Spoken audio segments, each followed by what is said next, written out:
میں اماں تم کیوں روتی ہے؟ تو ماں کہنے لگی بیٹے تو اور بھی ہیں پر تو فرما بردار پتر تھا، تیرے بعد کون پوچھے گا؟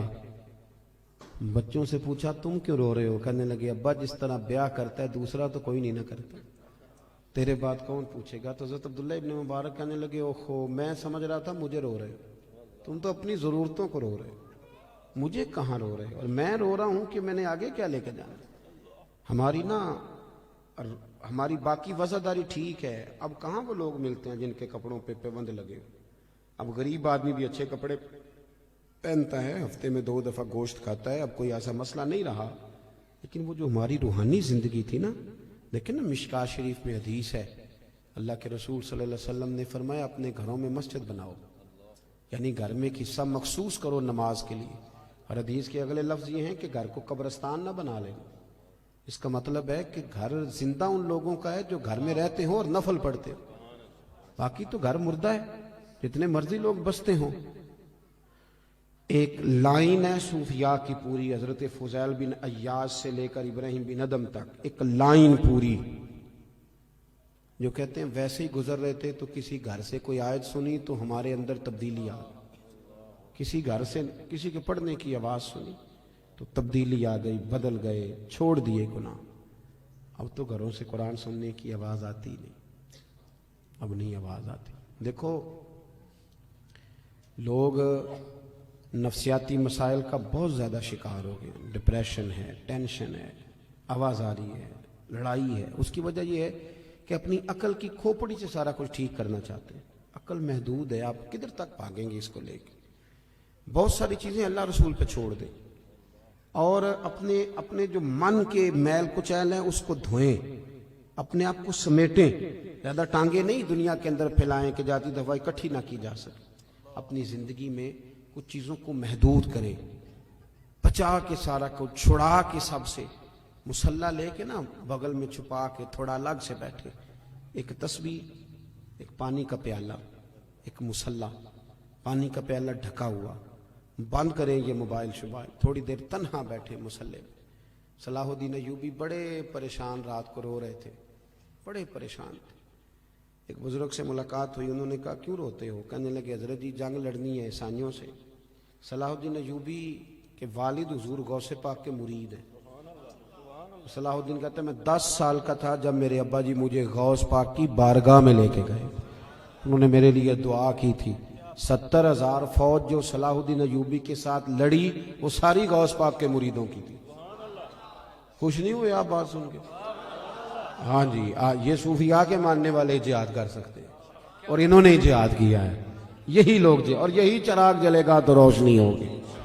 بہرحال صلاح الدین ایوبی بزرگ سے کہنے لگے کہ پہلے ہی بڑی کمزوری ہے مسلمانوں کے پاس، اسلحہ کوئی نہیں، اور ابھی مجھے خبر ملی ہے کہ عیسائیوں کا ایک بحری بیڑا اسلحے سے بھرا ہوا بحری جہاز آ رہا ہے،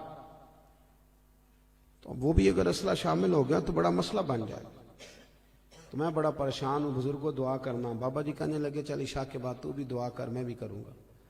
بزرگ کہتے ہیں میں عشاء پڑھ کے چلا گیا، جب رات کو دوبارہ آیا نا مسجد میں تو صلاح الدین سجدے میں گرے ہوئے تھے اور رو رہے تھے، اللہ مہربانی فرما، اللہ مہربانی، اللہ مدد فرما، رو رہے۔ کہتے میں نے کہا اسے یکسوئی حاصل ہے، میں یہاں نہیں، میں گھر میں جا کے مصلی بچھاتا ہوں، سکتا ہے میری وجہ سے اس کو یکسوئی نہ ملے۔ کہتے میں گھر چلا گیا، جب فجر کی نماز پڑھنے کے لیے میں آیا تو صلاح الدین بڑے تر و تازہ تھے، خوش تھے۔ میں نے نماز کے بعد پوچھا خیر ہے؟ کہنے لگے حضور میرے رب کریم نے بڑا فضل کیا، وہ ان کا بحری بیڑا دریا میں غرق ہو گیا، ابھی اطلاع ملی ہے ابھی۔ بزرگ کہتے ہیں اس کی بات سنی تو مجھے وجد ہو گیا، میں نے کہا صلاح الدین وہ دریا میں غرق نہیں ہوا، تیرے آنسوؤں میں غرق ہو گیا، جو تو رویا ہے نا رات، تیرے آنسو سنے نا حدیث۔ حضور نے فرمایا اگر تو اللہ کے خوف سے رو پڑے اور صرف اتنا آنسو جتنا مچھر کا پر ہوتا ہے اگر اتنا بھی تیری آنکھ سے نکل گیا تو تیرا دوزخ میں جانا اتنا ہی مشکل ہوگا جتنا بھینس کے تھنوں سے نکلے ہوئے دودھ کا دوبارہ تھنوں میں جانا مشکل ہوتا۔ پر کوئی اتنا بھی تو روئے تب ہے، کسی کو اتنا روحانی زندگی آباد کرے، دعائیں لمبی مانگا کرے، بہت زیادہ مانگا کرے۔ حضور فرماتے ہیں جو رب سے زیادہ مانگے اللہ اسے راضی ہوتا ہے۔ اپنا تعلق، یہ دعا بندے کا اللہ سے رشتہ ہے. دعا مانگیں، مصلی پہ بیٹھیں، درود و سلام پڑھیں، ذوق سے پڑھیں. ایک جگہ ایسی مخصوص کریں جہاں بندے نہ ہمیں دیکھیں، وہاں بن صبر کے سج کے بیٹھیں. کوئی پوچھے کہ یہاں اکیلے میں سج کے کیوں بیٹھے ہو، تو بتاؤ رب رسول کے لیے بیٹھا ہوں، ان کے لیے سجا سمرا بیٹھا ہوں، ان کی یاد میں بیٹھا ہوں، ان کے لیے بیٹھا ہوں. اپنی روحانی زندگی کو مضبوط کریں، اپنے اندر کے معاملات کو درست کریں. آپ کو سکون ہوگا. جب غذا ملے گی تو آپ دیکھیں گے دل آپ کا مضبوط ہے. دعا کرتا ہوں جو میں کہہ سکا میرا اللہ قبول فرما لے، جہاں بھول گئے اللہ ہم سے درگزر فرمائے.